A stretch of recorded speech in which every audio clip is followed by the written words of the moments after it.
B'investiment iktar minn 350,000 euro, 480 pazjent pedjatriku u 1120 pazjent adult mistennija jibbenefikaw minn provvista ta' EpiPen b'xejn. Dan tabar mill-Ministru għas-Saħħa u l-Anzjanità Attiva Joe Etienne Nabela fejn elenka lil miżura bħal din tnaqqas il-pis finanzjarju fuq il-familji li sa issa kienu qed jixtru dawn il-mediċini minn butom. F'konferenza tal-aħbarijiet ġie spjegat li din il-miżura hija pass importanti fil-prevenzjoni u l-maniġġjar ta' kundizzjoni li tista' tkun fatali.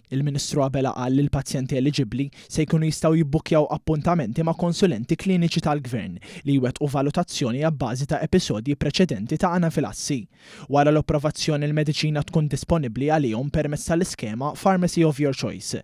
Intant il-pazjenti adulti se jibdew jirċievu żewġ EpiPens fis-sena, wieħed immedjatament u l-ieħor aktar tard matul is-sena, filwaqt li l-pazjenti pedjatriċi se jibdew jirċievu żewġ EpiPens f'daqqa. Il-Ministru Joe Etienne Nabela temm jgħid kif din l-inizjattiva tirrifletti l-impenn kontinwu tal-Gvern lejn sistema tas-saħħa li tipproteġi l-ħajja u tpoġġi l-ewwel iċ-ċittadin.